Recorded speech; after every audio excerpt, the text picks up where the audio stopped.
La fuente de nuestros problemas está precisamente en nuestra ideología, es decir, en nuestras maneras más fundamentales de pensar.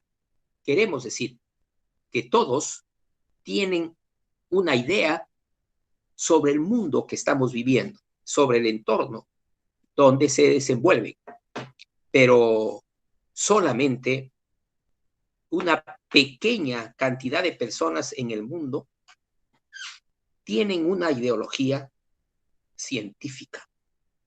Eso es lo que finalmente sería nuestro aporte, es decir, participar significativamente en el desarrollo de una ideología en nuestro país. Todo depende entonces de cómo es que se estructuran nuestras maneras más fundamentales de pensar. Si estas son del pasado, son erróneas, entonces tendremos y ocasionaremos una serie de problemas, mas no podremos crear valor, no podremos crear nueva riqueza. Las personas, por lo general, dan por sentado el 90% de su ideología, es decir, de su modelo de pensar existente, de su modelo mental. El persistir en el modelo mental nuestro o de cualquier persona que proviene desde el siglo XX es una pérdida total de tiempo. Las personas no pueden, no deben seguir desenvolviéndose en la economía, la sociedad, la política, en la familia, etcétera, ¿no? Con viejos modelos mentales, con mapas viejos para una situación novísima en el mundo. El seguir haciéndolo es una pérdida total de tiempo. En los últimos tiempos, en los últimos años, del siglo XX para adelante, la comprensión humana se demuestra en muchas publicaciones, la comprensión humana ha llegado a una visión de la vida como una gran red interconectada. A medida que las organizaciones o las personas sepan reconocer esa conexión dinámica de las distintas partes de la estructura económico-social global como un todo, entonces el liderazgo empezará a florecer en lugares y de modos que difícilmente podemos imaginar. Esto es lo que nos decía Peter Drucker, ¿no?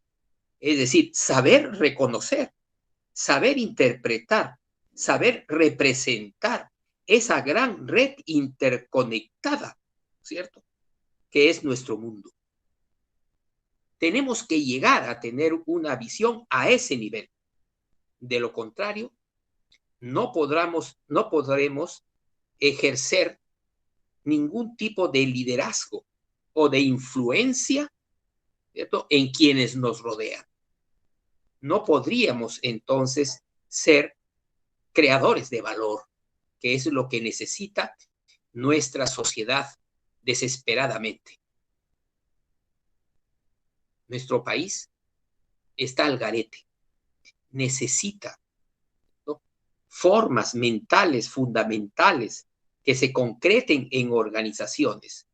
Es la única forma de poder resolver el primer problema fundamental de la humanidad, es decir, la falta de creación de nuevos liderazgos postcontemporáneos, postcapitalistas.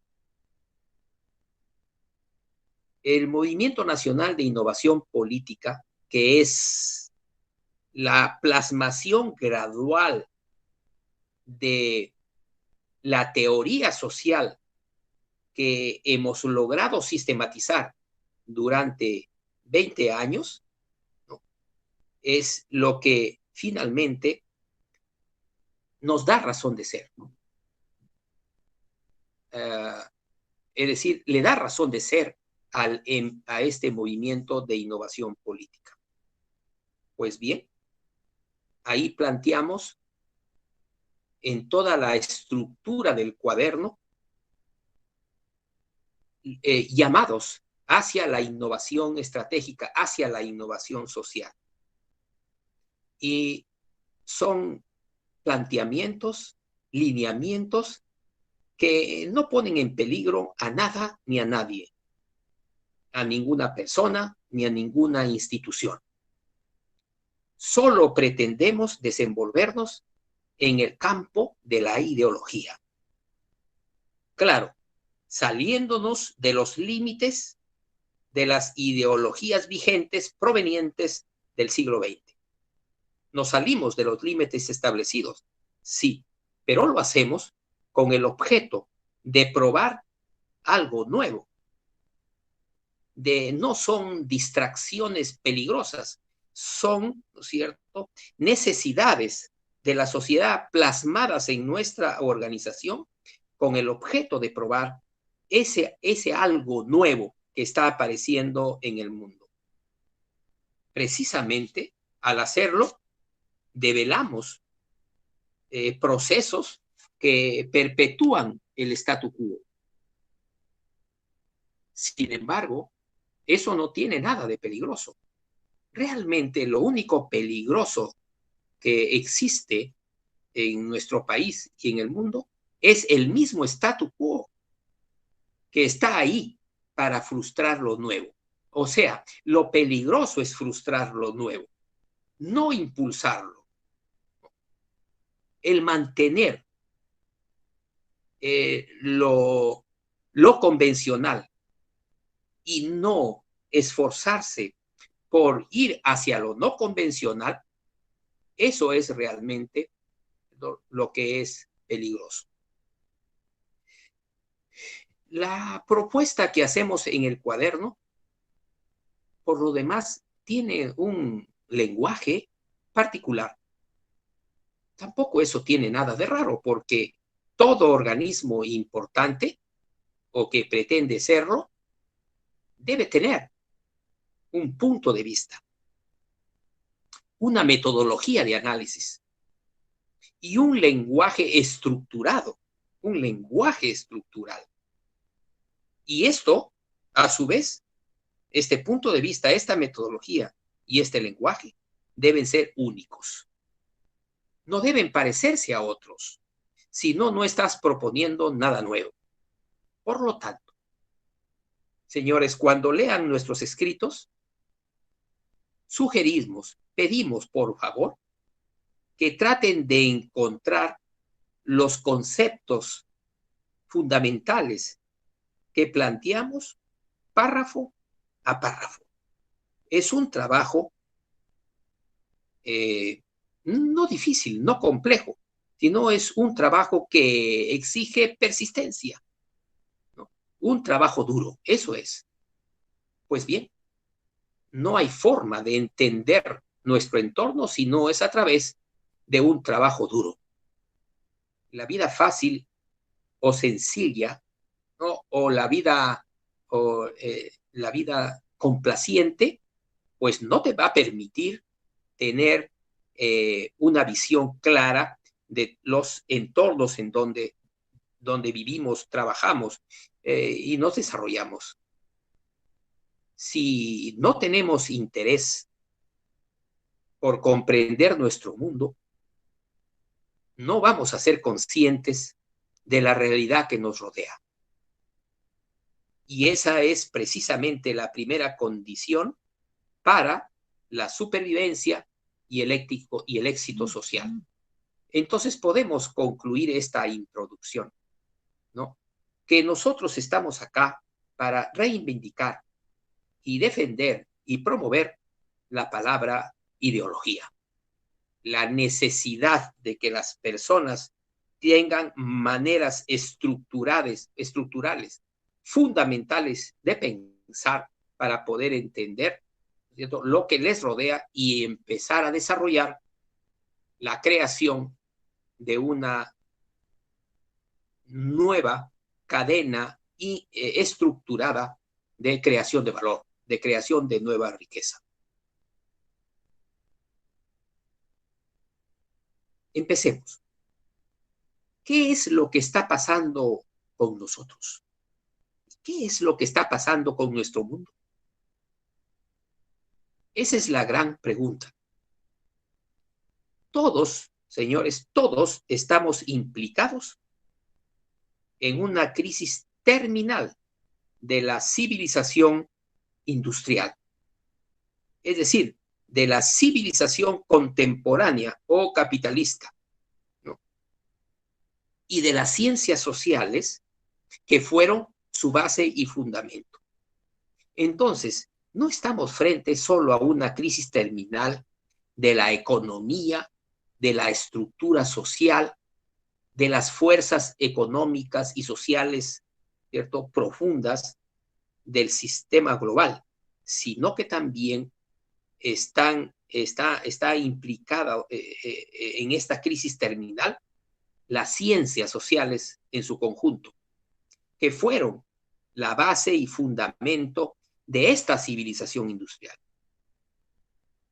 La sociedad contemporánea, vuelvo a repetir, o capitalista, y sus teorías sociales científicas, pues, han llegado a su límite al finalizar el siglo XX.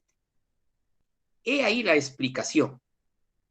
He ahí nuestra impotencia ideológica y organizacional. No podemos comprender nuestro mundo, o no podíamos comprender nuestro mundo a fines del siglo XX, por la crisis de las ciencias sociales. Y sentíamos una profunda impotencia ideológica. Consiguientemente, una impotencia de desarrollo organizacional. El mundo ingresaba al siglo XXI en una situación muy difícil, muy compleja, de crisis general y no sistematizada. Para poder enfrentarnos a esa impotencia ideológica, esa impotencia, esa incapacidad de poder entender las cosas y de organizarnos, para enfrentar ello, tenemos que asumir una actitud de apertura hacia lo desconocido e inesperado. Tener que trabajar muy duro para adquirir o tener un panorama teórico más amplio que nos lleve a sobrepasar las barreras disciplinares de las ciencias sociales, ¿no?, al ingresar, nuevamente repito, al siglo XXI. Tenemos que superar los propios límites de las ciencias sociales, superar esas barreras para poder encontrar soluciones compatibles con la naturaleza compleja de la problemática global actual. ¿Cómo es esta problemática global actual? Digamos, ¿cuál es el paisaje mundial, ¿cierto?, en el siglo XXI? Primero,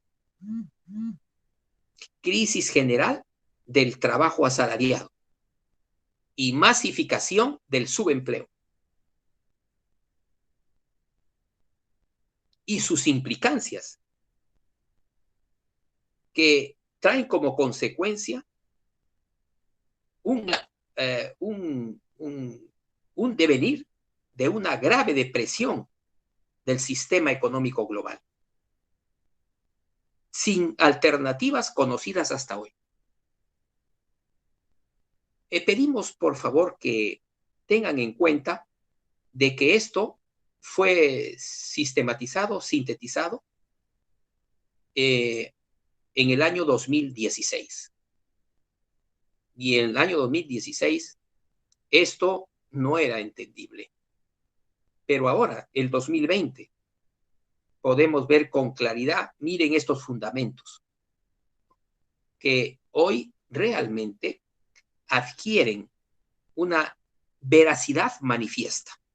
Repito, paisaje mundial, punto 1, crisis general del trabajo asalariado y masificación del subempleo. La tecnología, al desarrollarse a nivel de robótica, de digitalización de procesos y hoy ya de inteligencia artificial, ¿no? Sustituía al trabajo asalariado para poder desarrollar la misma producción y mucho más. Entonces, el trabajo asalariado comienza a extinguirse al comenzar el siglo XXI y se masifica el subempleo. Esta cuestión fundamental de destrucción del trabajo asalariado, que es el principal factor del sistema contemporáneo, del sistema capitalista global, ¿no? Trae como consecuencia que el capital, dinero, ingrese también a un problema general de crisis. Todo ello, al comenzar el siglo XXI, no tenía como contraparte alternativas conocidas. En segundo lugar,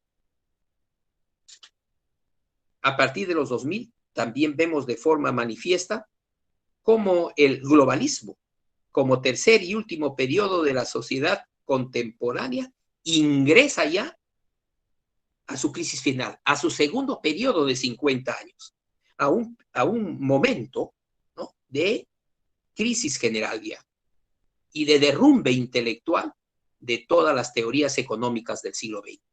Eso en segundo lugar. En tercer lugar, empezamos a percibir la reestructuración global post-crisis de la sociedad mundial y el desarrollo de los nuevos componentes cruciales del postcapitalismo, la tecnocracia. Es decir, tecnocracia significa la imposición, el dominio del capital saber, es decir, de los gigantes tecnológicos, y del desarrollo paralelo del trabajo por productividad, ya no por salario. Comienza a desarrollarse raudamente, fuertemente. Ahora tenemos cerca de 90,000 grandes corporaciones basadas en alta tecnología a nivel mundial, que trabajan dentro de los países a través de unas 600,000 subsidiarias. La tecnocracia aparece como un factor monumental poderoso. El desarrollo del capital saber, producto de la apropiación privativa del conocimiento científico-técnico a través de patentes, ¿no?, y el desarrollo de este sistema a través del trabajo por productividad, ¿no?, define lo que está pasando a nivel mundial. En cuarto lugar, en estos tres primeros elementos o ítems, digamos, del paisaje mundial del siglo XXI, planteamos la crisis general y la reestructuración y la aparición, ¿cierto?, de una época nueva, ¿no? En cuarto lugar, se expresa con claridad la reestructuración del Estado, de la gestión pública y de la autogestión social. Aparecen nuevos postulados del nacionalismo científico y el desarrollo local por autosuficiencia. ¿Qué significa esto? A partir del 2000 ya comienza a desarrollarse un gran proteccionismo de las potencias económicas a nivel mundial. Ese proteccionismo comienza a contraponerse a los procesos del globalismo. Y le decimos nacionalismo científico porque se basa en el desarrollo científico que los países más desarrollados, ¿no? Empezaron a construir a partir de 1980, cuando deslocalizan toda la industria y la envían a China a aprovecharse la mano de obra barata y a otros países de Asia principalmente. Entonces, lo que tenemos es que el Estado, los estados-nación, se van transformando en pequeños estados corporación al servicio o generando condiciones competitivas para el arribo, ¿no?, de ese capital global que comienza a desplazarse en el mundo. Los estados-nación nuestros se transforman en pequeños estados-corporación. La gestión pública también comienza a cambiar, a evolucionar, pero también aparece la autogestión social. Lo podemos ver en nuestro país. El 75% de la PEA es autogestionaria. Entonces, frente a esta situación de reestructuración del Estado, gestión pública y autogestión social, ¿no?, se desarrollan nuevos postulados que tienen que ver con la nacionalización científico-técnica y con el desarrollo, la necesidad del desarrollo local por autosuficiencia local, por autonomía. En quinto lugar, hay un elemento fundamental que vamos a explicar ahora, que es cómo la modernidad, que es propia del desarrollo del capitalismo desde mediados del siglo XVIII, al sobrepasar la gran crisis de la Segunda Guerra Mundial, se va convirtiendo en una ideología del capitalismo global postmodernista, precisamente con la crisis sistémica, ¿no?, de todo este periodo, ¿no? Y va apareciendo también, como lo que estamos haciendo ahora, un pensamiento complejo. Precisamente cuando constituimos el Centro de Investigación en CEPEVAN, nos dedicamos principalmente a buscar, ¿no?, las manifestaciones de este pensamiento complejo versus el posmodernismo del globalismo. En sexto lugar, las ciencias sociales, al entrar en su gran crisis, en una crisis final, va a producir por necesidad el desarrollo de una transdisciplinariedad. Todo un conjunto de conocimientos ya transdisciplinares, lo que trae como consecuencia la revolución del currículo en algunos países, ¿cierto? Y la educación interdisciplinar. Claro, por supuesto, en nuestro país no se ha dado ese desarrollo del currículo, ¿cierto? Y no existe la educación interdisciplinar, ¿no? Esta revolución del currículo y educación interdisciplinar permite el desarrollo de un enciclopedismo postcapitalista científico. En séptimo lugar, es manifiesta a nivel mundial la crisis de las ciencias sociales, lo que genera un vacío ideológico mundial extraordinario, que burocratiza las instituciones, es decir, las castra, ¿no?, de creatividad, imaginación, etcétera, ¿no? Y el desarrollo se vuelve inviable. Hemos vivido 20 años desde el 2000 al 2020 de vacío ideológico, tremendo, y procesos de burocratización de las instituciones, incluido, por supuesto, los partidos políticos y todos los movimientos políticos en general. Teníamos al frente, ante nuestros ojos, que se levantaba una gran impotencia, y una gran inviabilidad del desarrollo. Y finalmente, como un octavo ítem del paisaje mundial, podemos manifestar que a pesar de todo ello, de toda esta crisis, o de repente precisamente a esta crisis, se desenvuelve una revolución del management. El management es la herramienta genérica de las ciencias de la administración, como si las ciencias de la administración se pone a liderar el desarrollo de las ciencias sociales. Porque el management precisamente es la gestión del conocimiento nuevo, del conocimiento diferente que va surgiendo. Eso es precisamente. Entonces el management, ¿no? Y eso fuimos conscientes nosotros en nuestro centro de investigación, el management nos permitía, esta gran herramienta nos permitía crear nueva información y aplicarla para poder, a su vez, originar, generar prototipos empresariales y prototipos a nivel del desarrollo local, de pequeñas localidades autosuficientes.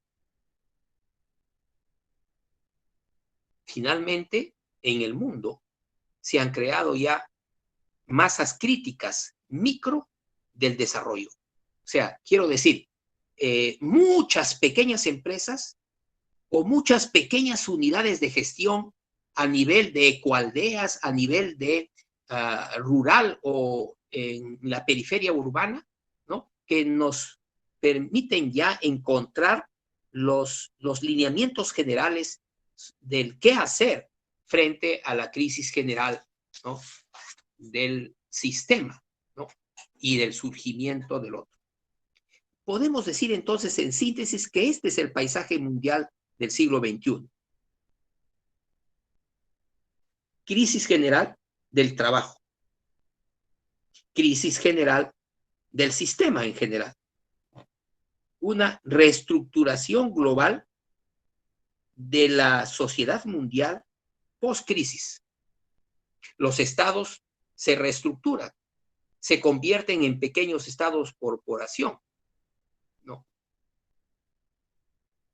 Se desarrolla a nivel ideológico el posmodernismo propio del sistema global y también un pensamiento complejo científico-técnico. Y que hay intentos a nivel mundial de superar la crisis final de las ciencias sociales por transdisciplinariedad, por interdisciplinariedad. Que a su vez, como se generaba un tremendo vacío ideológico que burocratizaba todas nuestras instituciones, también se desarrollaba la revolución del management como una tremenda herramienta de gestión del conocimiento nuevo. Pues bien, esto es el paisaje en general. Partamos en el marco del cuaderno a desarrollar, ¿no?, este paisaje, a explicar a cabalidad este paisaje, partiendo de la propia denominación de nuestra teoría social, globalismo, tercer y último periodo de la sociedad contemporánea. Amigos, la historia mundial se ha desarrollado a través de un proceso compuesto por grandes etapas, sociedades o sistemas o épocas o civilizaciones que se diferencian fundamentalmente por sus factores básicos de producción social. Quisiera subrayar ahí. Las diversas épocas o sociedades en toda la historia de la humanidad se diferencian fundamentalmente por sus factores básicos de producción social, como lo estableció Peter Drucker. Expliquemos esto. ¿Cuáles son los factores básicos de producción social del sistema contemporáneo capitalista? son dos, siempre dos: el capital dinero y el otro factor, el trabajo asalariado. Antes de la sociedad contemporánea, se desarrolló durante 700 años la sociedad feudal, la sociedad medieval, precisamente desde el siglo XI hasta el siglo XVIII, 700 años. ¿Cuáles eran los factores básicos de producción social de este sistema? Ya no era el capital dinero, era la propiedad de tierras de labranza, no la propiedad de dinero. O sea, los que tenían vigencia, los que tenían gran influencia y poder, era sobre la base de la propiedad de tierras de labranza. ¿Y el trabajo? El trabajo de siervos de la gleba. Es un trabajo servil, no asalariado. No, es un trabajo gratuito, ¿no?, del señor feudal. Entonces tenemos la sociedad feudal, sus dos factores básicos de producción social: la propiedad de tierras de labranza y el trabajo servil de siervos de la gleba. Pero antes del siglo XI existió la sociedad antigua. Más o menos cerca de 3.500 años duró la sociedad antigua. También tuvo sus factores básicos propios. ¿Cuál era? Ya no la propiedad de tierras de labranza, sino la propiedad de esclavos. Eso es lo que he determinado. Un esclavista era un patricio. ¿Por qué? ¿Y por qué tenía poder? Por la propiedad de esclavos que tenía, ¿cierto? La cantidad de esclavaturas que poseía. Y el trabajo era un trabajo coercitivo primario, trabajo de esclavos. Entonces, los factores básicos de producción social determinan la cualidad, determinan, ¿cierto? Las características fundamentales, ¿cierto?, de cada sistema, de cada sociedad. ¿Quién planteó esto? Peter Drucker. ¿No? Peter Drucker en la sociedad, en la crisis de la sociedad postcapitalista, o en su gran libro del 94, La sociedad postcapitalista, Peter Drucker planteó ahí, ¿cierto? Es cuando establece un método de análisis para poder estudiar el desarrollo de la sociedad. La historia mundial, entonces, se ha desarrollado, repito, a través de un proceso compuesto por grandes sociedades, ¿no? Grandes etapas: antigua, o esclavista, media o feudal, contemporánea o capitalista, y la postcapitalista o tecnocrática. Se diferencian entre ellas por sus factores básicos de producción social, que siempre es una dicotomía. A su vez, estas sociedades que componen la permanente evolución histórica han sido constituidas por 3 periodos. Cada uno, cada sistema, cada sociedad, siempre ha sido constituida por 3 periodos. Un primer periodo de constitución y expansión. Un segundo periodo de potenciación o imperialismo. Y uno final de globalización y obsolescencia, como el que vivimos nosotros desde mediados del siglo XX, o sea, después de la Segunda Guerra Mundial. Sería largo ver ahora, ¿no?, porque lo vamos a ver en toda su extensión del primer cuaderno, los diversos periodos de cada sistema, de cada sociedad. Pero podemos decir rápidamente: 2.500 años antes de Cristo, 3.000 años antes de Cristo, se empezó a desarrollar la sociedad antigua. Hasta 500 años antes de Cristo, cuando aparece Grecia. Grecia y Roma, es decir, hasta autodestrucción de Roma, 500 años después de Cristo, hay 1000 años ahí de un segundo periodo. El primer periodo fue de constitución y expansión, ¿no? Cerca de 2500 años. Después de ese proceso viene un proceso intermedio de 1000 años de potenciación o imperialismo, Grecia y Roma.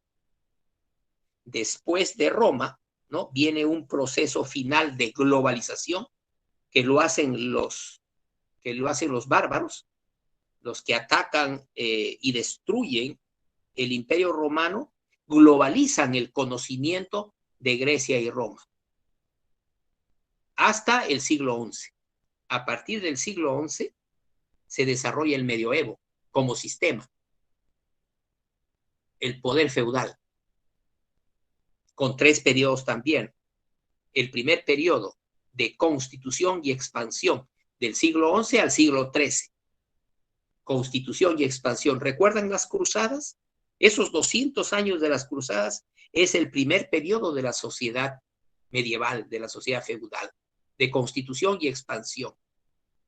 El periodo de potenciación y de imperialismo es del siglo XIII, ¿cierto?, al siglo XV, que es un periodo donde nacen las universidades, las grandes ciudades, los grandes caminos entre grandes ciudades, hasta de 30,000 habitantes, el descubrimiento de América, ahí termina, ¿cierto?, el segundo periodo con el Renacimiento y el descubrimiento de América. Ese es el segundo periodo de potenciación o imperialismo. Y a partir de ahí comienza ya la globalización y obsolescencia del sistema feudal, que termina a mediados del siglo XVIII con la constitución del otro sistema en medio de una gran crisis. Se inicia el sistema contemporáneo o capitalista sobre la base de la enciclopedia, ¿cierto? ¿Qué es lo que estamos haciendo ahora? Enciclopedismo. La enciclopedia ahí del capitalismo fue durante 100 años, desde mediados del siglo XVII a mediados del siglo XVIII, 100 años, desde Galileo Galilei y Descartes, ¿cierto?, hasta mediados del siglo XVIII, hasta Diderot, D'Alembert, Rousseau, ¿cierto?, que sistematizaron el conocimiento de 100 años del surgimiento del capitalismo. Vuelvo a repetir, desde mediados del siglo XVII a mediados del siglo XVIII. Sobre la base de la enciclopedia se desarrolló la Revolución Industrial Inglesa, la Revolución Política Francesa y la Revolución Educativa Alemana. Nace la sociedad contemporánea, amigos. Nace el sistema capitalista, que también va a tener 3 periodos, pero más pequeños, de 100 años cada uno. Los periodos de la sociedad feudal fueron entre de 200 o 300 años. Los periodos de la sociedad antigua fue el primero de 2500 años, el segundo de 1000 años y el tercero de globalización y muerte de 800 años. En la sociedad feudal, entonces, los periodos son más pequeños frente a la sociedad antigua, pero en la sociedad contemporánea son mucho más pequeños, de 100 años. El periodo de constitución desde 1750 a 1850. A 1800, ahí termina el primer periodo de constitución y expansión. Termina con la Guerra de México, con la Guerra de Secesión de los Estados Unidos. Ahí se constituye, ahí termina el primer periodo y comienza la potenciación y el imperialismo. Aparecen los grandes bancos, aparecen las grandes corporaciones, las grandes naves industriales a final del siglo XIX, ¿no? Y se desarrolla hasta la Primera y la Segunda Guerra Mundial. Fue un periodo de potenciación e imperialismo, de guerras imperialistas. La Guerra de México, la Guerra de Secesión, Primera Guerra Mundial, Segunda Guerra Mundial. Potenciación e imperialismo. Siempre ha sido así en todos los procesos sistémicos. A partir de la Segunda Guerra Mundial se desarrolla el tercer periodo, otra vez de globalización y obsolescencia y muerte. 100 años, desde 1950 hasta el 2050. A partir de los años 2000, a la mitad del tercer periodo, del globalismo, ¿no? A partir del tercer, el año 2000, o sea, la mitad del periodo del globalismo, comienza a desarrollarse una crisis final manifiesta. Nosotros estamos en el año 2020. ¿Qué es lo que nos está sucediendo? Estamos entrando, amigos, a una línea divisoria entre el sistema capitalista, el tercero, al cuarto sistema civilizatorio, el de la tecnocracia. ¿Va a durar cuánto? 20, 30, 40 años. En ese periodo, ¿cierto? Es de autodestrucción del sistema contemporáneo y surgimiento de un tercer sistema. Esa forma de verlo es una forma ideológica, forma científica, de ver los procesos de toda la historia para poder ubicarnos ahora. ¿Qué va a venir después de esta línea divisoria, de estos momentos divisorios entre épocas? Va a venir la cuarta época, la época de la tecnocracia, con sus factores básicos de producción social también, o sea, el capital saber y el trabajo por productividad, el trabajo de trabajadores del saber. Se va a desarrollar también este sistema con 3 periodos. El periodo de constitución y expansión, el segundo de potenciación e imperialismo del saber, y el tercero, ¿no? Es un periodo de obsolescencia y final. Pero van a ser periodos pequeñísimos, ya no de 100 años como en el capitalismo, sino de 50 años aproximadamente. Muy cortos, porque la ciencia y la tecnología va a dar una velocidad a los procesos extraordinarios. Tengan en cuenta, amigos, que hoy la ciencia y la tecnología, cada 2 o 3 años, se multiplica por 2. Pero también se vuelven obsoletos muchos conocimientos. Estamos en una guerra, ¿no?, del conocimiento. Y cada dos o tres años se va duplicando la cantidad de información que hay en el mundo. A partir del 2030 va a ser mucho más veloz todavía. Hemos entrado a un proceso veloz un proceso divisorio entre épocas, muy veloz. Entonces, ¿qué es lo que podemos rescatar como un patrón en todos estos procesos sistémicos de los terceros periodos? Pasa lo siguiente: cuando en el seno de todas las grandes etapas de la sociedad humana surgen nuevos factores cruciales de producción social, sin los cuales los factores básicos de producción sistémica anteriores o vigentes no pueden producir valor, no pueden impulsar la rueda de la revolución social. Amigos, sin Internet, sin el conocimiento científico técnico de los últimos 20 años, el mundo no podría ser productivo. Entonces, surgen ya en la parte final del tercer periodo, surgen los nuevos factores cruciales de la próxima época. Y eso le da productividad al mundo en los momentos que hoy estamos viviendo. Pero también indica que ha nacido o estamos llegando ya a la parte final de este tercer periodo. El surgimiento de tanta ciencia y tecnología indica que estamos llegando a la parte final del sistema contemporáneo y está surgiendo, ¿no?, la nueva época del saber científico técnico.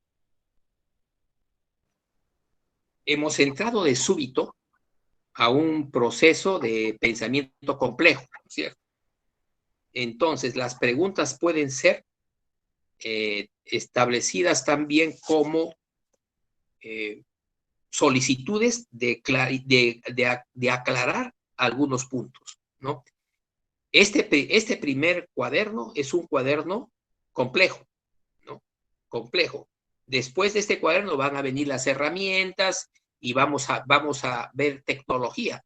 Entonces, van a ver la productividad de este primer cuaderno en los puntos subsiguientes que estemos obligados a desarrollar según el programa. Pues bien,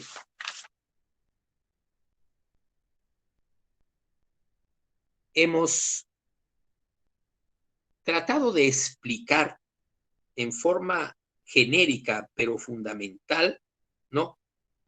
Los procesos de las diversas sociedades o épocas que hemos tenido en la historia de la humanidad para poder llegar, ¿no?, al tercer periodo de la sociedad contemporánea, ¿no? Y ver la línea divisoria entre la sociedad contemporánea y la sociedad tecnocrática.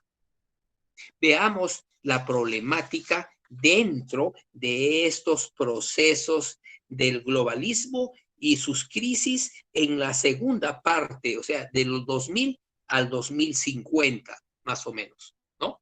Que es la segunda parte del tercer periodo, que es el más crítico, y que ahí tenemos que tener mucha claridad.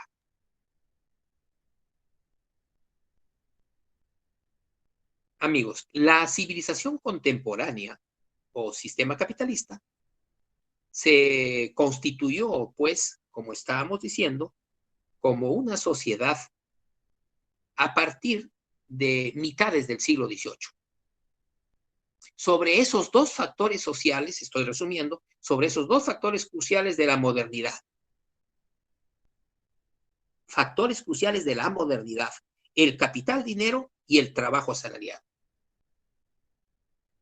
Pero ¿qué es lo que sucede ahora con la teoría económica? Por ejemplo, la mayoría de los economistas solo tiene en cuenta la crisis del capital y no la crisis del trabajo para estudiar la crisis del sistema, la crisis mundial.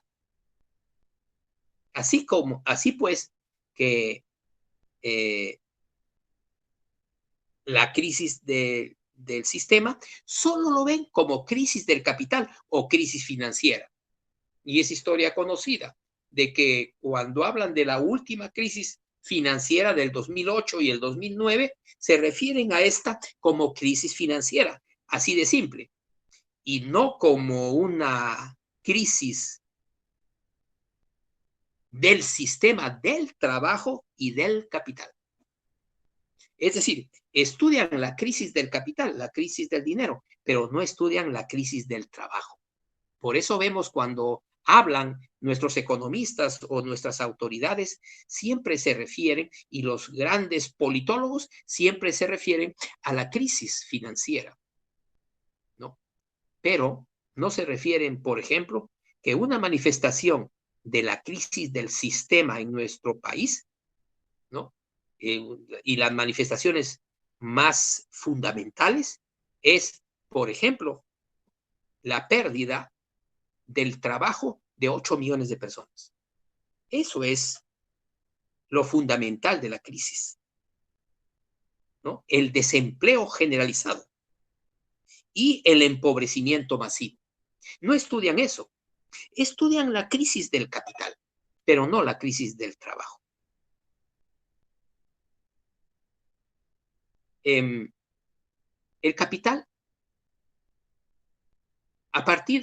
después de la Segunda Guerra Mundial, a partir de la década del 80 sobre todo, comienza con un proceso de reproducción y revalorización del capital de forma extraordinaria. Pero esto mismo ha generado una gran crisis. ¿Debido a qué? Debido a que no pasó lo mismo con el trabajo. La reproducción y la revalorización del capital no trajo como consecuencia que el otro factor, el más importante, el factor del trabajo, ¿no es cierto?, no se desarrolle también un gran proceso de reproducción y revalorización, sino todo lo contrario.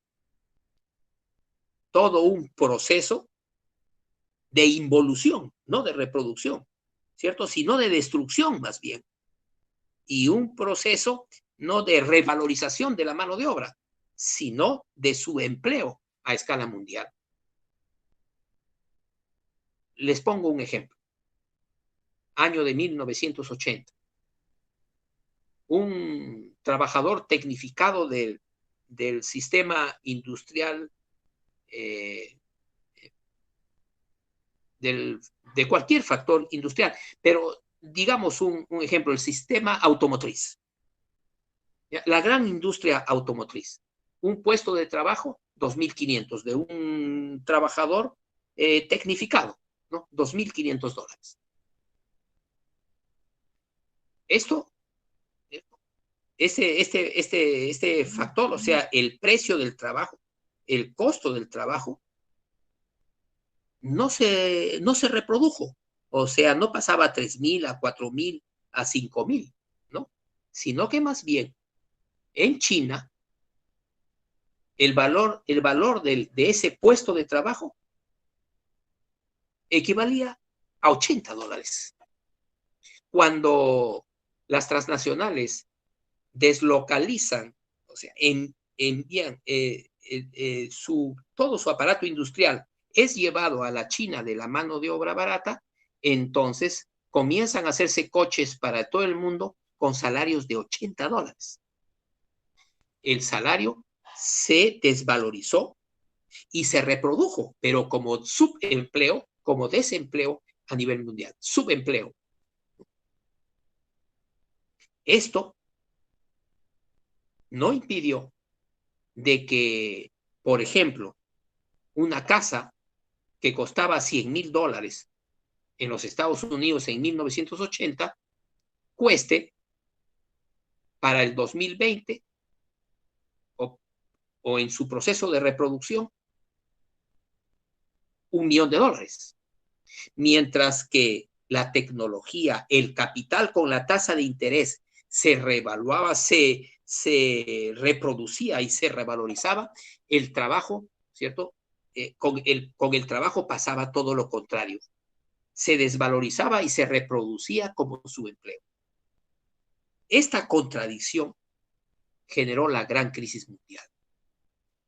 Una enorme capacidad de reproducción y de creación de riqueza por el capital o el capitalismo, pero con una pobreza que se generalizaba a nivel mundial. La demanda caía. Se podía ver una gran producción, pero no había un gran consumo. Entonces estaríamos al frente de grandes crisis de superproducción y de caída del ingreso familiar. Esto genera la crisis. Toda esta reproducción del capital y de gran tecnología y de gran capacidad de producción no ha tenido por qué generar una gran crisis. Entonces, lo que generó la crisis es la desvalorización del trabajo y del subempleo a nivel mundial, la caída en espiral descendente del ingreso familiar. Esto trajo como consecuencia la gran crisis. Yo quiero leer en esta parte, un poco despacio, dos citas que he traído ahora de Alvin Toffler, el extraordinario futurista, ¿no?, del siglo XX. Alvin Toffler decía esto en 1995, o sea, al finalizar el siglo XX. Miren lo que decía. Por favor, escuchemos con atención lo que planteaba Alvin Toffler esos momentos. Decía, es interminable la lista de problemas con los que se enfrenta nuestra sociedad. Padecemos el hedor y la podredumbre moral de una civilización industrial moribunda, donde sus instituciones, una tras otra, se precipitan en una ciénaga, en un lodazal de ineficacia y corrupción. Ya no es posible resolver, dentro del marco de esta civilización, los problemas más urgentes de hoy, desde los de la energía, la guerra, la pobreza, hasta la degradación ecológica y la quiebra de las relaciones familiares. El rígido dogma teológico del mercado libre y el goteo de los beneficios de arriba hacia abajo que postulan los políticos no va a solucionarlos. Esto es lo que planteaba Toffler, contundente. Ya en la parte final del siglo XX, ¿no? Él plantea que los problemas que enfrentamos ahora en sociedad a nivel mundial, ¿no? No son solucionables en el actual sistema industrial, es decir, en el actual sistema contemporáneo o capitalista, que más bien estamos padeciendo el hedor y la podredumbre moral de esta civilización. Es lo que está diciendo, ¿cierto? Manifiesta muy claramente cómo el sistema se hunde, ¿no? y que hace imposible de que se resuelvan los problemas más urgentes de hoy. Eso es lo que estamos viendo. La pobreza, el empobrecimiento masivo, la destrucción del medio ambiente, no lo vamos a poder solucionar sino de acá a unos 30 o 40 años. En esta línea divisoria se va a agudizar, vamos a llegar al límite de la degradación ecológica y al límite de la sobrevivencia humana, ¿cierto? A base de los ingresos que hoy tiene. Finalmente, se va a imponer la renta básica. No va a haber trabajo, ¿cierto?, para gran parte de la población económicamente activa. Y los estados tendrán que ver la forma de cómo alcanzar una renta básica, un mínimo a cada familia para que pueda sobrevivir, ¿no? La inversión de capital extranjero para industrializar, ¿cierto?, nuestras materias primas, ¿no? No va a solucionar tampoco, no va a generar los beneficios, como decían algunos presidentes acá en Perú, va a generar riqueza arriba y va a gotear hacia abajo, que es lo que postulan los políticos, generar arriba dinero con inversión extranjera y todo para que se pueda beneficiar la población con el goteo que cae de riqueza de arriba a abajo. Sin embargo, dice Toffler, no hay que ser tan pesimistas. Los cambios bruscos que hoy experimentamos dan por sentado que vivimos una transformación gigantesca de nuestro modo de vivir, de nuestro modo de trabajar, nuestra manera de actuar, nuestra conducta y nuestra manera de pensar. Porque lo que hoy sucede es una revolución global de enorme magnitud. Seamos conscientes de esto. Eso es lo que estamos viviendo. Una revolución global de enorme magnitud. Pero entendamos también que estos cambios, como se dijo inicialmente, estos grandes cambios no son caóticos, no son casuales, sino que de hecho forman una pauta muy definida, un patrón muy definido. Y se pueden discernir, es decir, se puede ver, se puede claramente discernir estos patrones, estas pautas, de tal forma que analizados estos patrones desde nuestra perspectiva, muchos acontecimientos aparentemente desprovistos de sentido, aparentemente caóticos, resultan de pronto comprensibles. Las líneas generales del cambio empiezan a emerger con claridad. Tenemos que tener entonces una teoría social para poder ver cómo estos patrones son tan claros y que no lo puede ver la mayoría de la gente, sino una pequeña minoría. Las líneas del cambio empiezan entonces a emerger con claridad. Si esto es entendible, esto es comprensible, entonces la acción por la supervivencia vuelve a ser posible y probable. En resumen, si tenemos un conjunto de premisas para poder liberar nuestra inteligencia y nuestra voluntad, es posible la sobrevivencia y es posible el desarrollo. Eso es lo que está diciendo en suma Alvin Toffler. La crisis general del trabajo, la reestructuración entonces del mundo, ¿cierto? Y la gran crisis gran crisis y reestructuración, ¿no?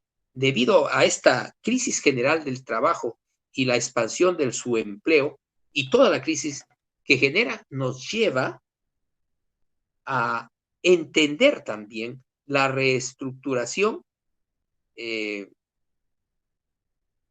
esta última parte ya, ¿cierto? Del año 2000 al 2050. ¿Qué es lo que tenemos hoy? La crisis general del llamado globalismo. Y que es una reforma radical del sistema capitalista global. ¿Hacia dónde nos está llevando? Hoy comenzamos a ver con claridad. Las economías nacionales de dinámica interna tienen ahora la gran oportunidad. No todo es malo, ¿no? La crisis general también descubre las alternativas. ¿Qué es lo que están haciendo algunos países? Están otra vez adentrándose en sus fronteras, es decir, retrotrayéndose a sus fronteras. Es lo que está haciendo Estados Unidos, lo que está haciendo Japón, ¿no? Están desmontando otra vez las industrias de la China, ¿no? De la mano de obra barata, y las están trayendo otra vez a sus economías, pero a base de ciencia y tecnología, a base de robótica. Comienza la nacionalización de los países ricos.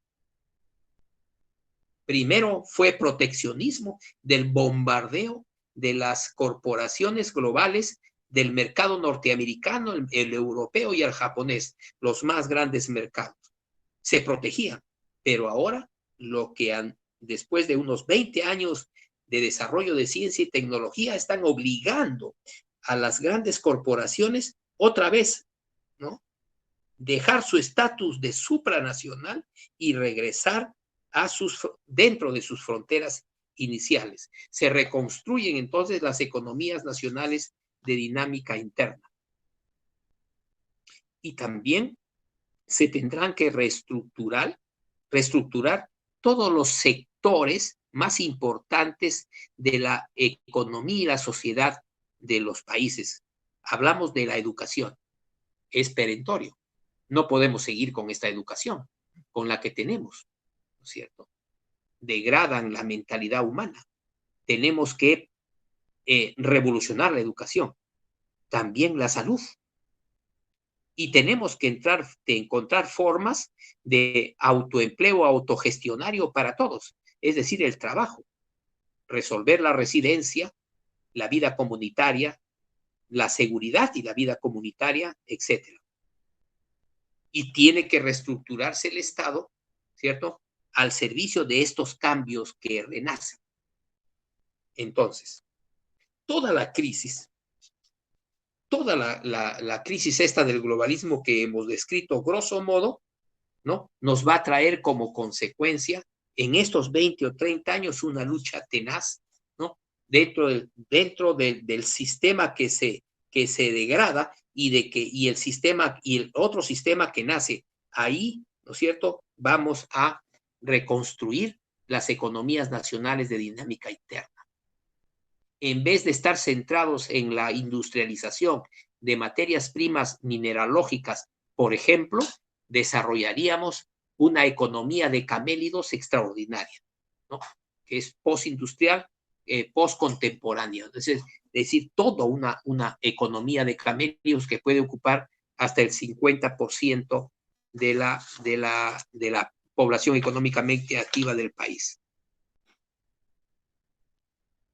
Todo esto, entonces, toda esta crisis global va también a constituirse en un reto del desarrollo histórico nacional endógeno, o sea, con dinámica interna.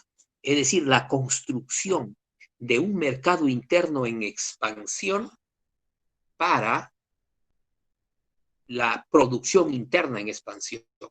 Es decir, es todo un sistema endógeno. Empezamos por el mercado. El mercado interno se expande, ¿cierto? Y produce, ¿cierto?, un sistema postindustrial también en extensión. durante unas 3 décadas a partir de ahora. Será una década muy difícil, toda la década del 2020, pero a partir del 2030, ¿no?, empezaremos un desarrollo histórico endógeno que durará unos 20 o 30 años, para que después entre en crisis nuevamente y se genere, se impulse un nuevo tipo de globalización, pero no la globalización industrial moribunda, sino que se desarrollará un nuevo tipo de globalización basada ya no en el capital financiero, sino en el capital científico-técnico, en el capital saber y el trabajo técnico-científico, ¿no? Ahí vamos a ver el 2040, el 2050, la aparición de una muy fuerte tecnocracia.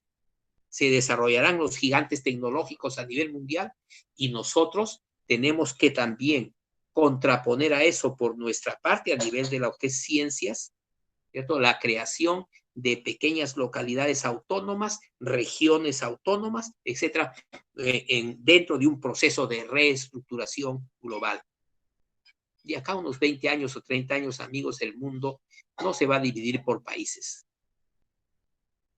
Realmente se van a dividir por regiones economía, autosuficientes. El mundo cambiará. Será una nueva configuración.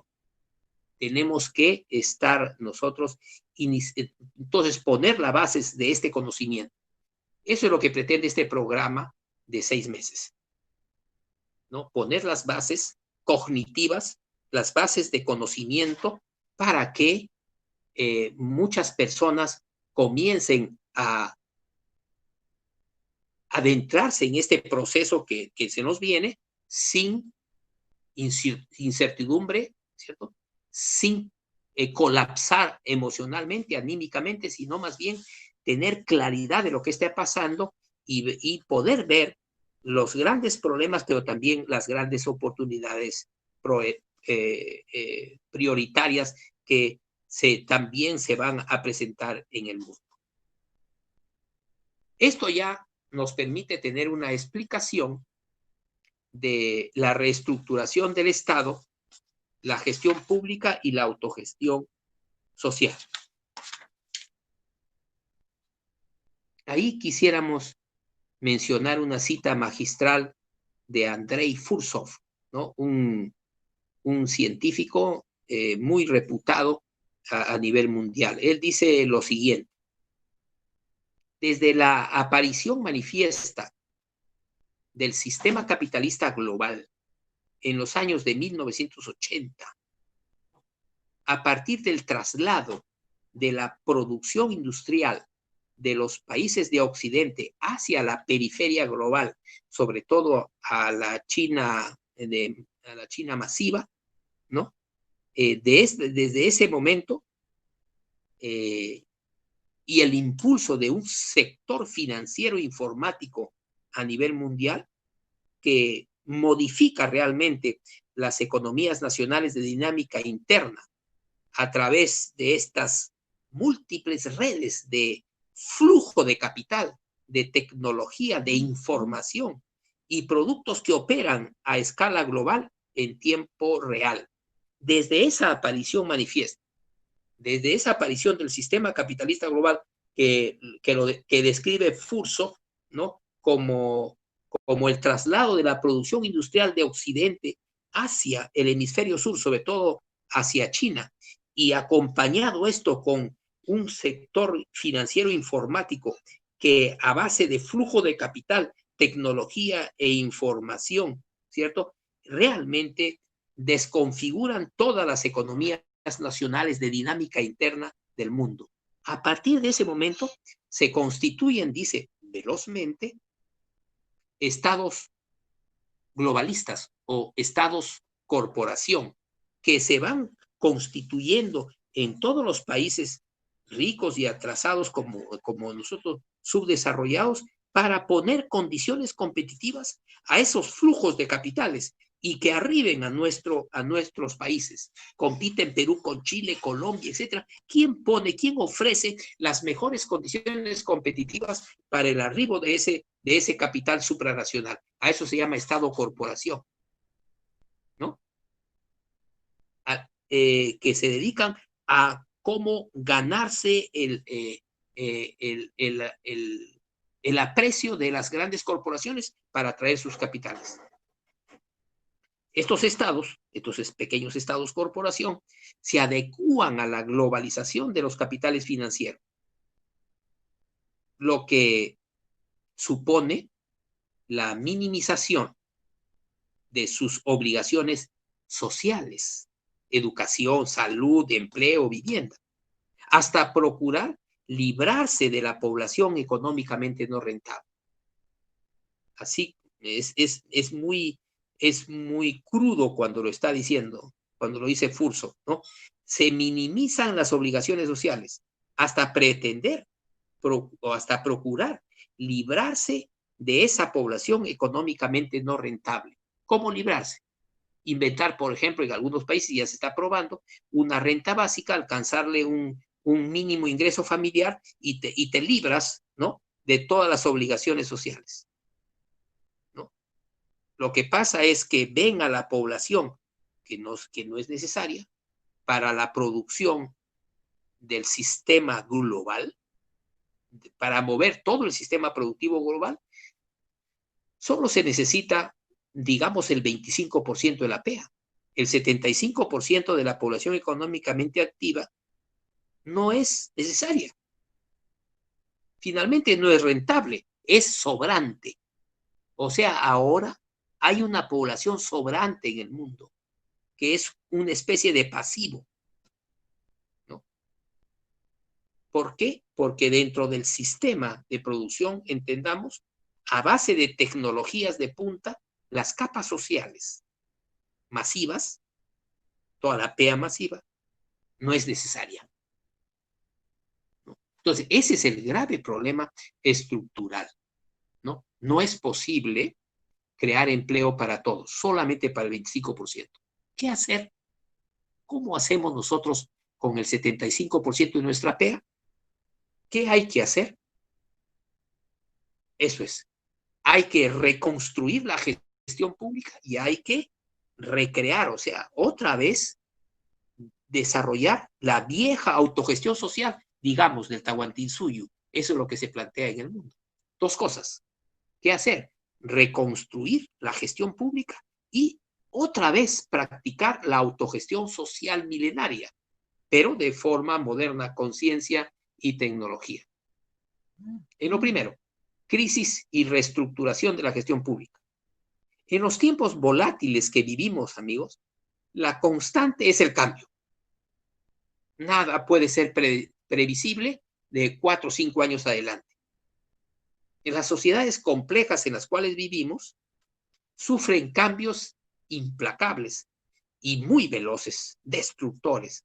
Plantean problemas que desbordan toda la capacidad de reacción de nuestras administraciones públicas, ¿no? Es decir, vemos ahora en nuestro gobierno totalmente rebasado. No pueden tener la capacidad de reacción para poder enfrentar los problemas que se desbordan. Es incapaz de poder manejar la situación. Es imposible, ¿cierto?, para estos gobiernos o estas organizaciones políticas sin teorías sociales, porque no saben qué pasa y menos van a saber qué hacer. La alternativa frente a eso, entonces, es la autogestión social. A partir de 1980, la autogestión empieza a ser parte de toda la producción teórica y práctica de la teoría organizacional, ¿no?, del sistema, del manejo económico empresarial. La disciplina de la administración de empresas comienza a crear estrategias que difieren de las formas piramidales, ¿no?, de las jerarquías inflexibles del capitalismo tradicional, ¿no es cierto? Esas estructuras piramidales que también se copian en la administración pública de gerentes, subgerentes, hacia supervisores, hacia abajo, hacia la base de la pirámide, ¿cierto?, empresarial. Lo último es la base trabajadora, ¿cierto? Este sistema ya no funciona. Entonces, hay que desarrollar nuevas formas y eso es la autogestión. Así, la autogestión social se convierte cada vez más en una estrategia vital de la sociedad y de su desarrollo. A partir del siglo XXI, la autogestión comienza a desplegarse, ¿cierto?, alrededor del planeta con un nuevo estado de cosas, como un nuevo estado de cosas de las sociedades humanas. Hacerse a sí mismo se vuelve la naturaleza humana de las culturas globalizadas. Hoy podemos ver, por ejemplo, en el mundo grandes corporaciones, por ejemplo, Morningstar o Technology de la India, W.E. Gore, una serie de corporaciones que practican la autogestión, o sea, no hay jefes, no hay gerentes, son organizaciones planas, sin trabajadores que sean simplemente asalariados, sino son equipos que van desarrollándose en torno a proyectos, ¿no? Y todos son colegas, todos son trabajadores con una serie de especialidades y que van desarrollándose. Por ejemplo, Morningstar tiene 30,000 coparticipantes, 30,000 empleados. Son empleados de la gran corporación, pero tienen sus remuneraciones, pero no es de lo que viven principalmente. Viven de bonos, de comisiones, de retribuciones de otro tipo. Morningstar, 30,000 empleados. Y esas son corporaciones que tienen un valor de entre 5,000 a 10,000 millones de dólares. Eso es a nivel de las corporaciones mundiales. A nivel de localidades también se están desarrollando, por ejemplo, en Europa, se llaman ecoaldeas, son totalmente autogestionarias, ¿cierto? Y son autosuficientes. Por hoy, entonces, lo que tenemos desde hace unos años atrás, digamos desde hace unos 10 años atrás, lo que estamos viendo en el mundo, ¿no?, frente a la crisis global, de que empezó como tendencias proteccionistas en los países desarrollados, que amenazados estos países por corporaciones multinacionales que se estacionaron, por ejemplo, como en la China de mano de obra barata, y de ahí comenzaron a bombardear los mercados de los países desarrollados, ¿no? Entonces ellos comienzan a blindar sus mercados y sus economías empresariales de dinámica interna. Ya, eso es lo que de ahí Donald Trump, todo eso es parte. Europa y Japón están haciendo lo mismo. Nosotros también tenemos que hacer lo mismo. Es decir, blindar nuestras economías de dinámica interna, ¿no? Pero como no las tenemos, son muy pequeñitas, nosotros vivimos en un 70% de los productos y servicios y hasta remesas de plata que vienen de fuera hacia adentro. Nosotros no podemos ahorita cerrar fronteras, por ejemplo, porque nos moriríamos de hambre. En un 70% dependemos del exterior. O sea, esa dependencia del exterior, ¿no? Tener que superarla hasta llegar a situaciones como la década del 60, que solamente teníamos una dependencia de 30%, ¿no? Ir hacia eso otra vez. O sea, nuevamente recuperar una relación de menor dependencia con el exterior, ¿cierto? Digamos en unos 10 años para empezar un desarrollo franco, ¿no? Un desarrollo independiente, de desarrollo nacionalista científico. Eso es. Son 9:40.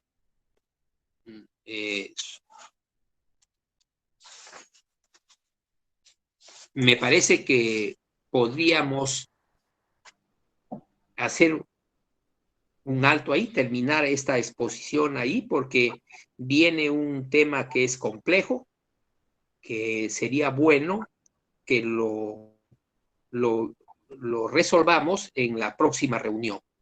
Ahora, ¿no?, que ha sido, entiendo, un proceso duro de explicar el punto de vista del programa, ¿no? con un método de análisis que es muy todavía desconocido y un lenguaje nuevo, entonces debe ser un poco difícil para todos, ¿no? Pero, como dije al inicio, no hay nada de valor que tú puedas obtener o crear que no sea consecuencia de un trabajo duro, ¿no? Para poder ingresar a situaciones de un proceso de cognitivo, ¿cierto? A nivel superior en cuanto a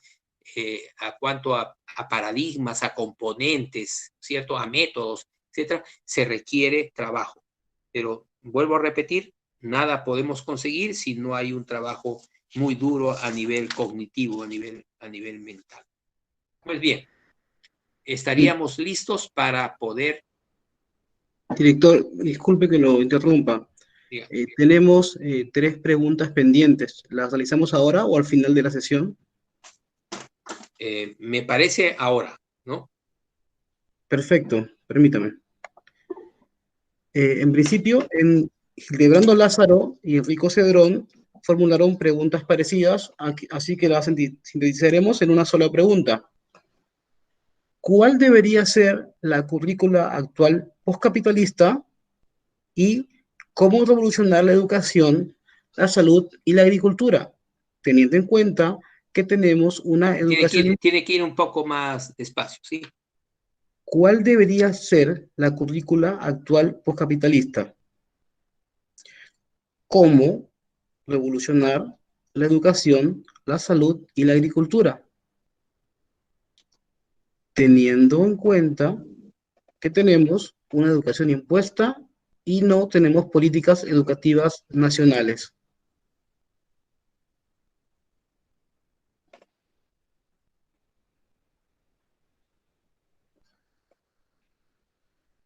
¿Desea que reformule, director?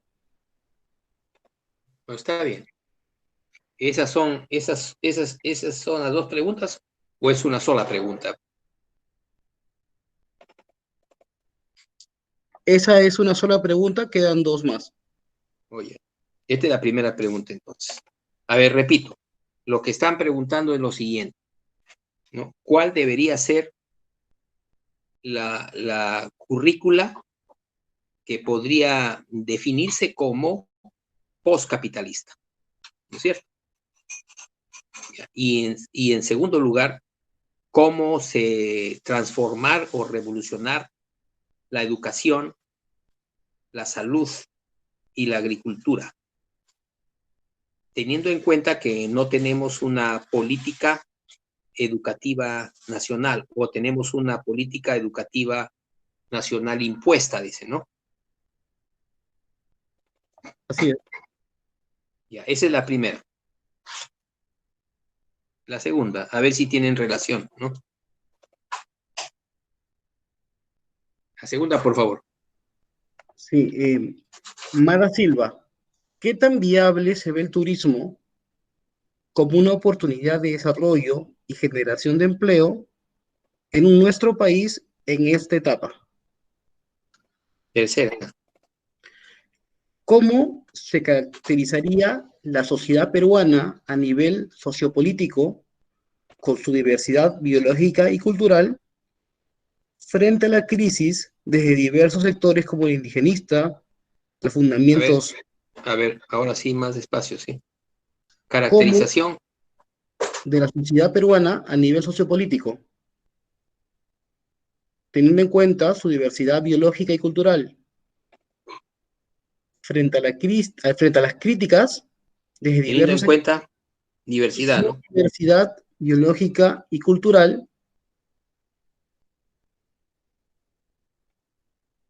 frente a las críticas desde diversos sectores, como el indígena, de fundamentos socialistas, liberales, etcétera, y qué La última posibilidades parte, por favor. Frente a las críticas de... diversos sectores, como el indígena, de fundamentos socialistas, liberales, etcétera. Refundamento, dice. Así es. ¿Y qué posibilidades Refundamentos que socialistas, dice, ¿no? socialistas, liberales, etcétera? ¿Y qué posibilidades tenemos frente al nuevo escenario postcapitalista? Pregunta de Percy Ríos. Eso es todo, director. Bien. Vayamos respondiendo parte por parte, ya de forma puntual. ¿Cuál debería ser la currícula postcapitalista actual? ¿Cuál sería? Según nuestro planteamiento, la currícula debe ser interdisciplinar, ¿no? Es decir, no solamente la currícula universitaria, sino la currícula secundaria, de la educación secundaria, debe ser profundamente interdisciplinar. Quiero decir que los estudiantes desde la secundaria y la universidad deben estudiar los fundamentos de todas las ciencias sociales y de las ciencias naturales y exactas, pero de forma interdisciplinar. ¿Qué significa esto? Que hoy no podemos entender el mundo de forma sesgada. Es decir, ninguna especialidad, sea ingeniería, sea sociología o economía o administración, todas esas, ¿cierto?, son concepciones sesgadas de la realidad. Por lo tanto, estas currículas de la educación por competencias, por especialidades, ¿cierto?, debe transformarse en una currícula interdisciplinar, teniendo en cuenta que, por ejemplo, ¿no?, dentro de ello, los idiomas, la matemática, o sea, además de las ciencias sociales, ¿no?, idiomas,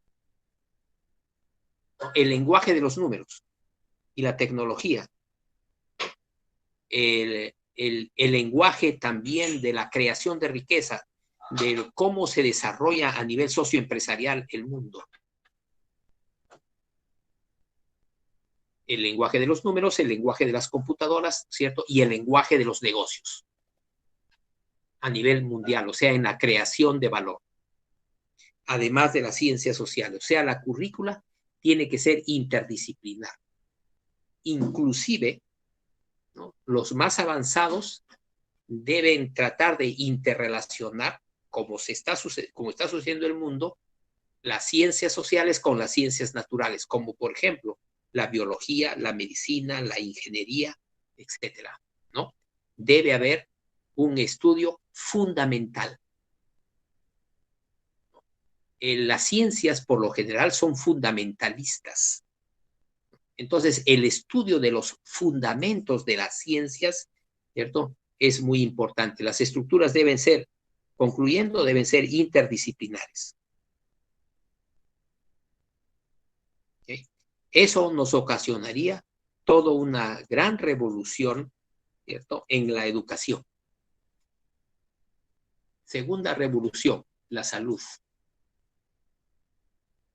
No podemos desarrollar un sistema de salud para curar enfermedades, sino para prevenirlas. Es decir, el sistema de salud debe ser preventivo y debe ser masivo. Quiero decir que todos los ciudadanos tienen que acceder a la salud y que todo el sistema del conocimiento de la salud en cuanto a tecnología y profesionales deben estar distribuidas en todo el Perú, ¿no? Y hacer que todo el mundo acceda a la salud, es decir, a la prevención. El desarrollo de la agricultura, no solamente de la agricultura, ya hablemos del sector agropecuario. El sector agropecuario es hoy, o debe ser hoy, lo más pronto posible, porque eso va a ser, en 10 años, eso va a ser en el mundo, pero lo ideal es de que inmediatamente, por eso la necesidad de la participación en política. ¿Para qué? Para desarrollar la economía nacional en torno a un eje, y ese eje es el sector agropecuario. La nacionalización del desarrollo, otra vez, la nacionalización científico-técnica del desarrollo tiene como fundamento, ¿cierto?, el desarrollo científico-técnico del sector agropecuario, ¿no? Eso debe ser el eje de todo nuestro desarrollo económico, científico, técnico. Por ejemplo, como estaba diciendo, el desarrollo de la flora y la fauna sostenible, desarrollo sostenible de la flora y la fauna a nivel, ¿cierto?, andino como columna vertebral, y como complemento, ¿cierto?, el amazónico. Sobre todo, ¿no?, impidiendo, impedir radicalmente, ¿cierto?, la depredación de la Amazonía y del mar. Pues bien, todo esto en un marco, como está los señores que están planteando, los amigos que están planteando, ¿no?, teniendo en cuenta de que nada de esto es posible si seguimos, ¿no?, con las políticas educativas nacionales, que son, como dice, impuestas sistémicamente. Esto es una educación proindustrial, y eso ya terminó, ¿no? Pero ese sistema proindustrial en un país atrasado como el nuestro significa la apertura al capital extranjero y el desarrollo a base de mano de obra barata. Eso es lo que propone, por ejemplo, Hernando de Soto, ¿no? La formalización de la pequeña propiedad con mecanismos de conversión en dinero, la pequeña propiedad, y la industrialización del país. Eso es un hecatombe. Nosotros no vamos a permitir de que, por ejemplo, el gran peligro, y que lo plantea toda la clase política de la izquierda a la derecha, ¿cierto?, la modernización, es decir, la industrialización de nuestras materias primas, sobre todo las mineralógicas. Eso genera un hecatombe, ¿cierto? Una hecatombe en el trabajo, porque lo que se va a desarrollar es su empleo, trabajo barato, ¿no?, mano de obra barata y destrucción del medio ambiente. Hoy ya no corresponde, tenemos que pasar a un proceso de desarrollo postindustrial. Todo el sistema educativo debe ser de un sistema educativo proindustrial, ¿no?, un sistema educativo contemporáneo a un postcontemporáneo, es decir, a un sistema educativo postindustrial, postcontemporáneo, postcapitalista. Esto es lo que se tiene que desarrollar. Pues bien, en segundo lugar, la segunda pregunta, turismo y generación de empleo. Señores, si hoy vemos las estadísticas antes de la pandemia, el 55% del trabajo ocupado, o sea, perdón, el 55% de las ocupaciones en el Perú, decía de la PEA, es economía de servicios. Y dentro de la economía de servicios, el turismo, restaurantes y todo lo que tenía que ver, ¿cierto?, con lo que es turismo, era una de las fuentes principales de empleo. Hoy eso no existe, ¿no? Es importantísimo de que nuevamente se desarrolle el sector turismo. Eso va a ser el indicador, más bien, de que estamos saliendo de la crisis. El desarrollo del turismo, la hotelería, ¿no es cierto?, y el tránsito de personas a nivel global hacia Perú. Perú es finalmente desarrollándose como una economía post-contemporánea, no sé, post-industrial, ¿no? El Perú ofrecería unas enormes oportunidades de turismo. El Perú es uno de los países más turísticos del mundo, ¿no? La generación de empleo por el turismo y por la economía de servicios debe reconstruirse, porque eso es lo que principalmente ha sufrido el impacto de la pandemia y de la crisis sanitaria mundial. En tercer lugar, ¿cuál sería la caracterización de la sociedad peruana a nivel sociopolítico? Bueno, esta pregunta sociológica, ¿no? Todo el mundo finalmente se preocupa por la definición de la naturaleza de la economía peruana. Nosotros tenemos hasta ahora una economía, o sea, abstrayéndonos de la pandemia, ¿no es cierto? El Perú es una economía capitalista, ¿no? Pero tardía y pobre. ¿Cómo podemos tipificar? Nosotros somos una economía MIPE, microempresarial. El 75% de la PE es ocupada por la MIPE, pero de forma caótica y muy empobrecida, ¿no? Entonces, naturaleza de la sociedad peruana, un sistema capitalista masivo a nivel de MIPES, lo que le da una definición no solamente a la economía, sino a la sociedad peruana. Vivimos en una sociedad y una economía MIPE, con instituciones MIPE, caóticas. Todas sus instituciones, como el Congreso, por ejemplo, el Poder Judicial, todo es una crisis tremenda, es una crisis total. Digamos que todo eso se levanta sobre la base de una masa crítica, ¿no es cierto? Caótica, que es la masa crítica MIPE, ¿no? Vuelvo a repetir, el 75% de la economía peruana es MIPE. El 60% de la PEA gana menos de 1,000 soles. Eso determina su naturaleza. No es posible el desarrollo sobre esta base caótica. No es posible. Tenemos que pasar a un proceso postindustrial. Y el eje de la política debe ser eso. Por ejemplo, nosotros vamos a impulsar movimientos regionales de innovación política, ¿no? El eje va a ser eso, ¿no? El desarrollo de procesos, programas y proyectos postindustriales. Hay que modernizar nuevamente las cadenas integradas MIPE, o hay que crear nuevas. Modernizar y crear nuevas cadenas integradas MIPE. Hay que practicar la autogestión social. Y hay que desarrollar prototipos de autosuficiencia local a nivel de la periferia urbana y a nivel rural. Ahora, sobre la base de lo que estoy planteando, ¿no? Y de la pregunta, teniendo en cuenta la diversidad biológica y cultural, ¿no? Y las críticas de diversos sectores como el indígena, ¿no? Y otros sectores de fundamentos socialistas, ¿no? O liberales, ¿no? ¿Qué tenemos, qué posibilidades tenemos frente a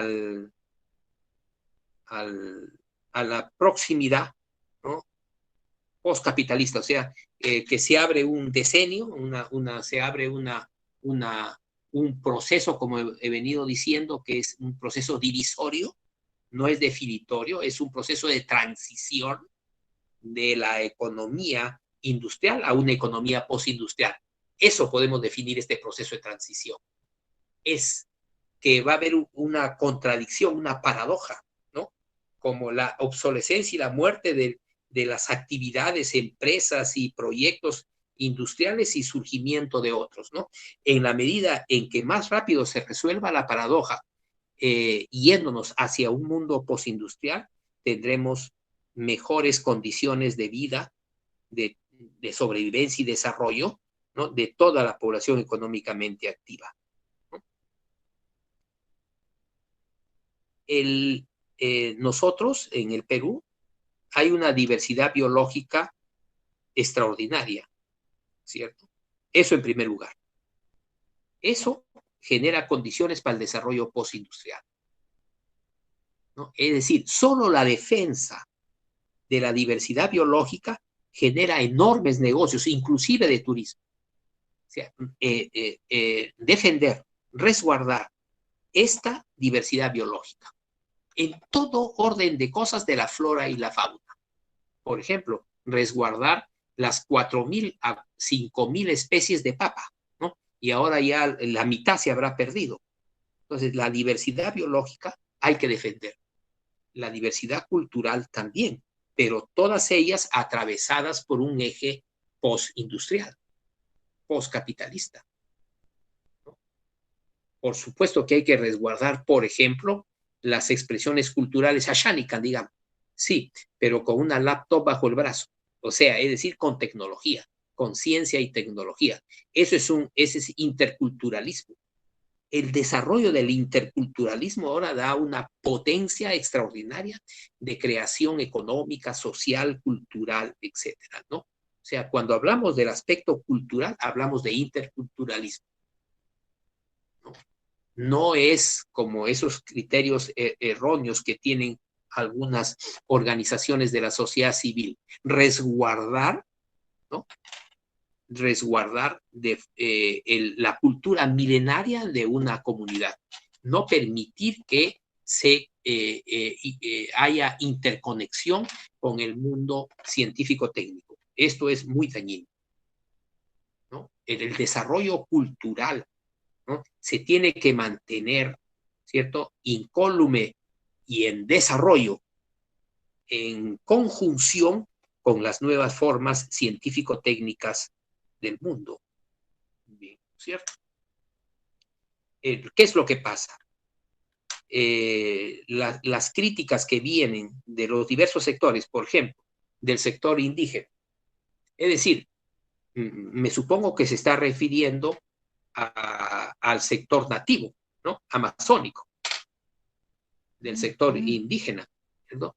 O también de las comunidades campesinas, está refiriéndose a eso, ¿no? Las comunidades campesinas no es ningún pasivo, ¿cierto? Es un activo es activo extraordinario. Eso hay que hacer una reconstrucción científico-técnica de la vida comunitaria del Tahuantinsuyo.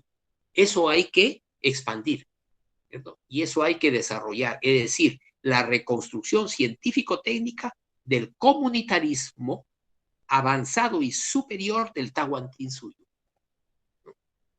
Hemos desarrollado una serie de tesis ahí al respecto. Es fundamental, ¿no? Del mundo, de los sectores del mundo socialista, es decir, de la izquierda. Se tiene que entender una cosa muy clara. ¿Qué es el socialismo? Según Peter Drucker y según Lenin, es un capitalismo sin capitalistas. El socialismo es parte del capitalismo. Quiero decir, por ejemplo, la Unión Soviética originaria y la China de Mao, ¿no? Socialismo, que es un socialismo ahí. Ese socialismo, ¿qué significa? Ellos mismos lo definieron. Es capitalismo. ¿Por qué es capitalismo? Porque la sociedad se construye sobre la base del capital dinero y el trabajo asalariado, con una particularidad, que el capital dinero tiene un solo propietario, que es el Estado, y con otra particularidad, que el único que paga salario es el Estado, pero está el salario y está el capital dinero.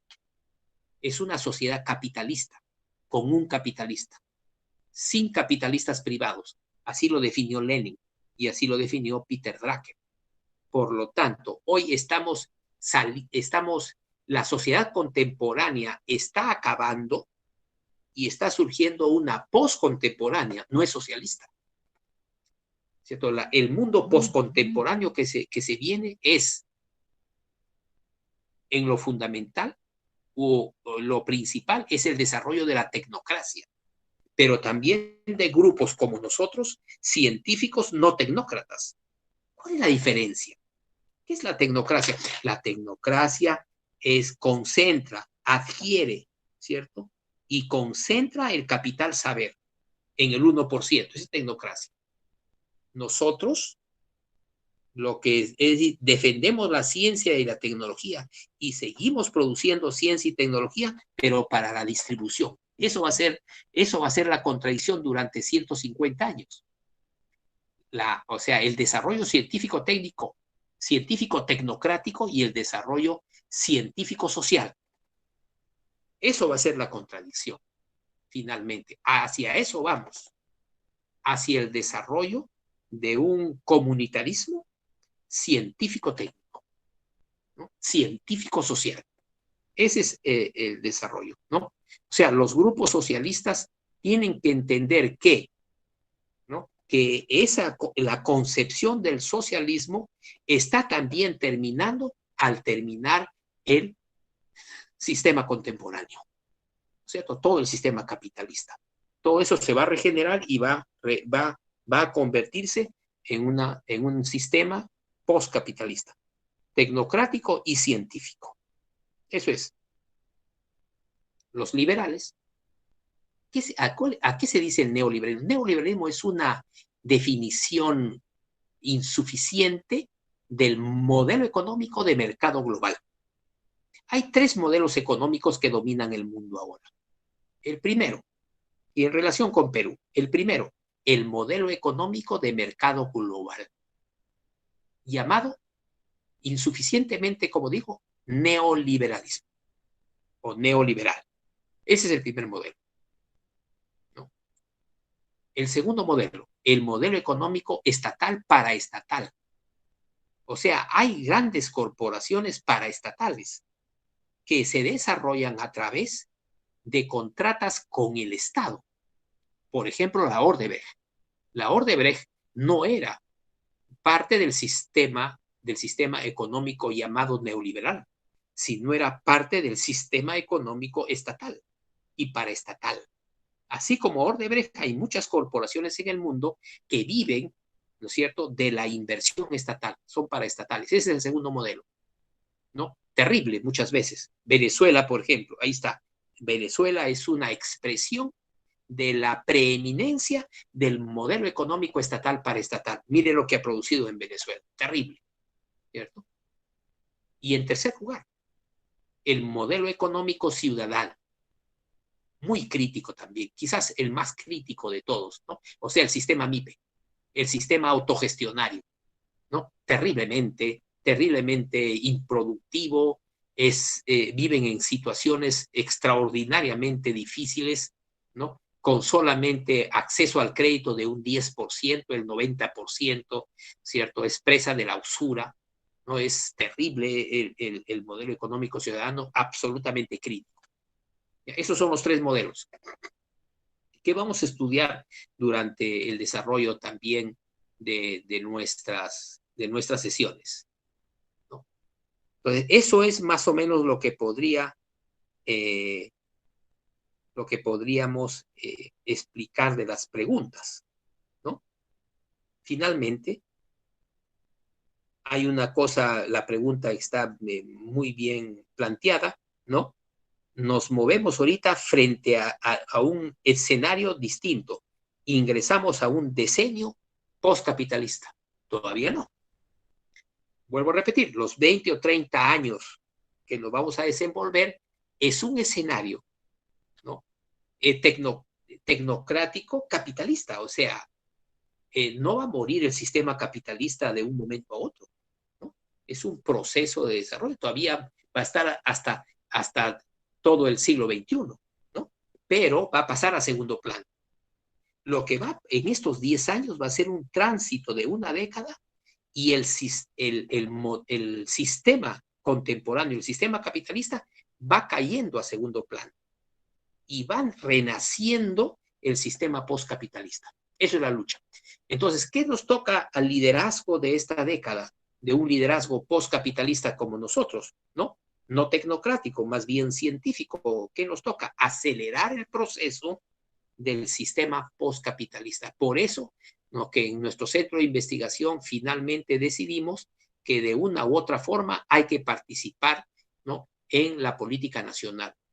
Después de un año de decepción, Entonces, nosotros no hemos encontrado organizaciones políticas que tengan bases ideológicas, bases doctrinales, ni en los partidos tradicionales, ni en los de reciente fundación. No hay. Pero lo que es lo peor, no consideran necesario tener una base doctrinal, una base ideológica. Creen ellos que lo que se requiere son aspiraciones no corruptas, ¿no? Y habilidades, ¿no?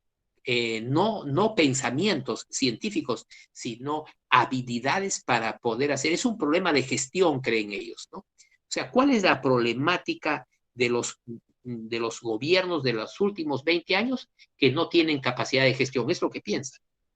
Y que van a ingresar gentes que sí tienen capacidad de gestión. Eso es completamente erróneo, ¿no?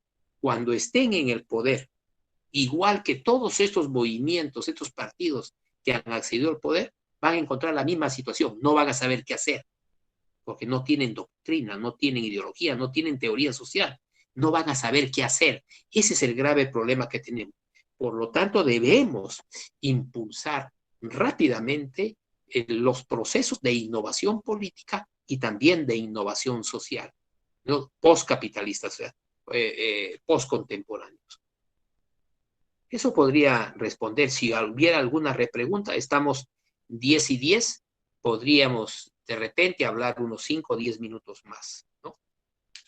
Deben estar muy cansados con esta sesión que ha sido muy compleja, ¿no?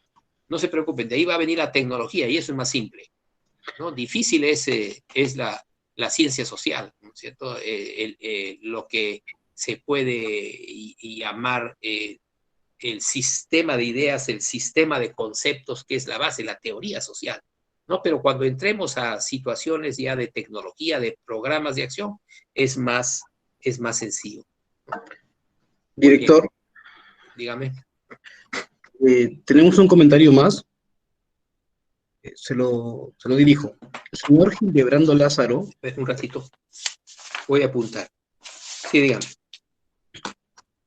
El señor Gildebrando Lázaro expresa que en el Alto Piura se está luchando por la construcción de reservorios que incluso ayudarían a mitigar las sequías y prevenir inundaciones.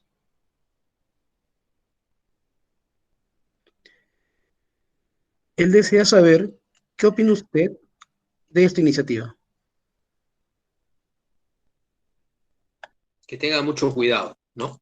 No pueden ser grandes represas, más bien hay que entender el desarrollo, ¿no? Como una multiplicidad de pequeñas obras, no grandes obras, ¿no? Quiero decir, las grandes carreteras, las grandes hidroeléctricas y todas las grandes obras solo favorecen, por lo general, a las grandes constructoras, pero no a la comunidad que supuestamente va a utilizar o favorecerse con estas grandes obras.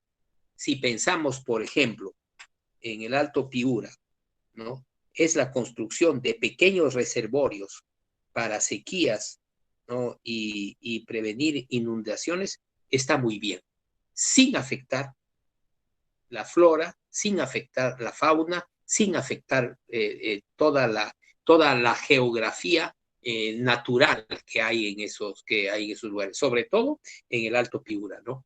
Tremenda sierra, ¿no? Y es muy delicada. Tienen que tener en cuenta que el equilibrio ecológico de nuestro país, por ser el más diverso del mundo, es a su vez delicado, frágil, ¿no? Frágil, hay que tener en cuenta eso, hay que cambiar de concepto, ¿no? Del gran desarrollo, ¿no? Que lo único que ocasiona es acabar con los glaciares de las serranías, ¿no? Y acabar con nuestras selvas. No trabajo a escala. El capitalismo significa gran industria, significa trabajo a escala, significa mercancías estandarizadas de nivel global, ¿no? Eso no. Lo que hay que desarrollar el Perú debe ser una sumatoria de pequeñas localidades autónomas, ¿no? que viven dentro de sus sistemas ecológicos, ¿no? Protegiéndolos, más bien haciendo actividades agrosociales de permacultura, ¿no? De la vida entrelazada entre ciudad y campo, no separar pueblos de agricultura, etcétera, como lo están haciendo en Europa, o sea, el desarrollo de ecoaldeas, ¿no? Y que tengan sus propias particularidades, cada uno. Y reproduciendo ahora las economías ancestrales, como por ejemplo, vuelvo a repetir, la economía de los camélidos, ¿no? Tremenda economía. O la economía de los cereales, la economía de los tubérculos, la economía de la diversidad ecológica que tenemos, ¿no? La diversidad de flora, la diversidad de fauna. Ahí está la riqueza postindustrial, postcapitalista, ¿no? Hablaremos una de estas sesiones cómo desarrollar estas economías postindustriales. Son economías ecológicas, ¿no? De gran producción de puestos de trabajo, ¿no? Cuando son concebidos no a escala, ¿no? Eso más bien destruye los ambientes ecológicos y genera mano de obra barata, nada más. Nosotros tenemos que alejarnos de eso e adentrarnos ya a otros sistemas, ¿no? Al postindustrial. Dejar esa vieja industria, ¿no? De trabajo a escala y adentrarnos en otras tecnologías. Pasar del tractor a la chimicaglia, por ejemplo, ¿no? Pasar de los sistemas de gran pesca a modernizar la pesca artesanal cuidando el mar, etcétera. O sea, tenemos que pasar a otros sistemas definitivamente. Y si ahí se puede hacer, ¿no? Una red de pequeños reservorios, ¿no? Para proveerse de agua y también evitar las inundaciones, magnífico, ¿no? Eso podría ser, Hildebrand. Muchas gracias, profesor, muchas gracias. Gracias, Hildebrando. No hay más preguntas. Muy bien, muy bien. Entonces, señores, muchas gracias por participar en esta sesión.